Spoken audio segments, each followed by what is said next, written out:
Imagine this. You're on a Higgins boat, 30 men, freezing, seasick. The English Channel throwing everything it has at the hull. You can hear it before you see it. Gunfire, artillery, a noise so big it doesn't sound like noise anymore. It sounds like weather. The boat lurches, slows, the ramp drops. The men in front of you disappear in a wall of machine gun fire before their boots touch the water. You jump left off the side. The channel hits you like a freight train. 70 pounds of kit dragging you down. You fight, you surface, you pick a direction, and you run. Around you, men are screaming, drowning, dying. Your brain can't process any of it. You just move. 30 meters up the beach, something hits you in the chest so hard, you spin sideways and hit the sand. You don't hear the shot. You're on your back. Gray Norman sky above you. Breathing feels wrong. Sounds wrong. Everything sounds wrong, actually. The gunfire, the screaming, the artillery, it's all getting quieter now. Suddenly, everything goes dark. June 6th, 1944. The largest seaborne invasion in human history. 156,000 Allied troops. 5 beaches. One morning that was supposed to end the war in Europe. Before we talk about what's happening inside your chest right now, 3 things about D-Day that most people don't know. 1. The night before the invasion, Eisenhower sat down and wrote a letter accepting full personal responsibility for the failure of D-Day. He wrote it before a single boat hit the beach. He folded it up, put it in his pocket, and gave the order anyway. 2. The amphibious tanks designed to float ashore ahead of the infantry at Omaha Beach and provide cover. At the 741st Tank Battalion, 27 out of 29 sank within minutes of launch. The infantry hit the beach expecting tank support and found open sand. 3. Even after the invasion started, Hitler refused to release his panzer reserves because he was convinced Normandy was a feint. The real invasion, he believed, was still coming somewhere else. The Allies had spent months building a fake army to make him think exactly that. It worked. By the time he figured it out, the beachhead was established. That's the situation you just got shot in. By 1944, the war in Europe has been grinding for 5 years. The Soviet Union is losing millions of men on the Eastern Front, and Stalin has been asking Roosevelt and Churchill for a second front in the West for 2 years. The pressure is immense. The planning is enormous. The code name is Operation Overlord, which sounds like a supervillain's plan and was essentially the Allied version of one. 5 beaches across 50 miles of Normandy coastline. Utah, Omaha, Gold, Juneau, Sword. British and Canadians on the eastern beaches, Americans on the western ones. You drew Omaha, the one defended by a full German infantry division that Allied intelligence didn't know was there. A division that had spent months fortifying the bluffs with machine gun nests, artillery positions, and concrete bunkers with a perfect line of sight over every inch of the beach below. The plan required precise coordination between air bombardment, naval fire, tank support, and infantry. Almost all of it fell apart within the first hour. Bombers missed their targets completely. Tanks sank. Units landed in the wrong sectors. Communication broke down. And the men went anyway. That's the part that's hard to fully absorb sitting here in the 21st century. The plan was failing in real time, and 19-year-old kids from Ohio and Pennsylvania and Texas looked at 200 meters of the most heavily defended beach in history and just started running. Some made it, a lot didn't. You didn't make it either. However, the chance of making it was like winning the lottery, but the price you get is being traumatized for life. So let's talk about what's actually happening inside your chest right now, because it's a lot. The round that hit you came from an MG-42.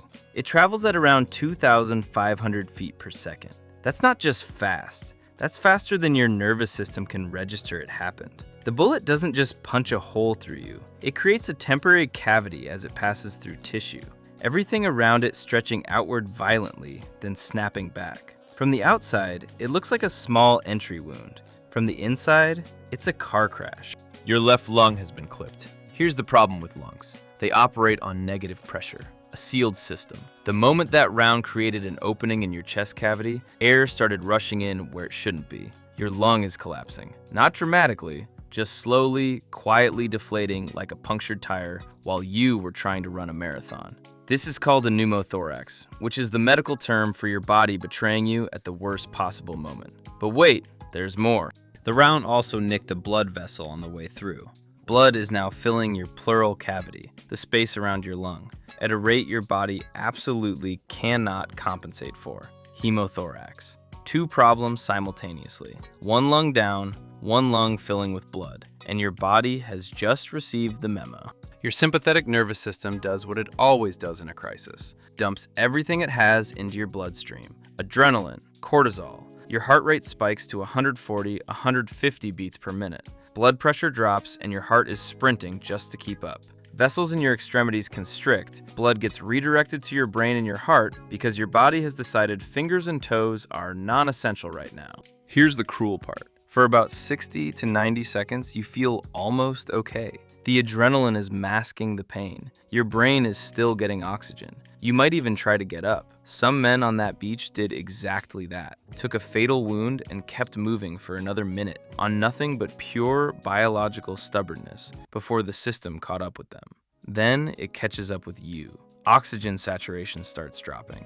95%, 85%. 70%. Your brain is an oxygen addict and it is not getting its fix. Cognition starts fracturing.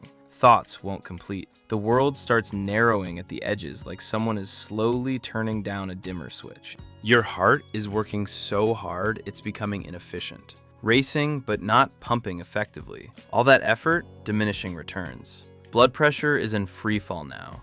80 over 50, 60 over 40.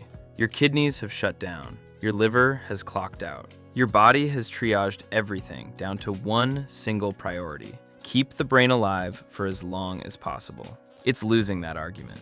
So what do you feel at this moment? At first, nothing. Genuinely nothing. You took a round of the chest and for about 10 seconds your body just doesn't tell you. The adrenaline is doing its job too well. Your brain is so overloaded with external information that it simply hasn't filed the internal report yet. Then comes the warmth, spreading through your chest from the inside. Not painful, just wrong. The kind of wrong that bypasses pain entirely and goes straight to something more fundamental. Something in your brain quietly saying, this is not supposed to be happening. You try to take a full breath. You can't. It stops halfway, like there's a wall inside your chest that wasn't there before. You try again. Same wall. Panic starts forming somewhere behind your eyes, but your brain is too oxygen deprived to fully commit to it. The panic just sits there, unfinished. You're on your back now. You know you should get up. The thought is there, clear and urgent. Get up, get to the seawall, keep moving. But the connection between that thought and your legs has gone somewhere you can't reach. The beach is still happening around you. You can hear it, distantly. The MG-42s, the artillery, men shouting names, the surf coming in and going out, completely indifferent to all of it. But it's getting further away, not because anything is moving, because you are. Your vision is tunneling, the gray Norman sky above you getting smaller, darker at the edges. Thoughts are coming slower now, and they're not finishing. You think about something, home maybe, someone's face. It doesn't complete. It just trails off like a sentence that forgot where it was going. Here's what survivors of near-fatal chest wounds describe consistently: a profound stillness. Not peace exactly, just the sudden absence of urgency. Everything that felt critical 30 seconds ago, the beach, the mission, the men around you, it all just recedes. Not because it stopped mattering, because you are no longer capable of mattering about anything. No final thought, no cinematic moment. The signal just weakens, flickers, and then it stops.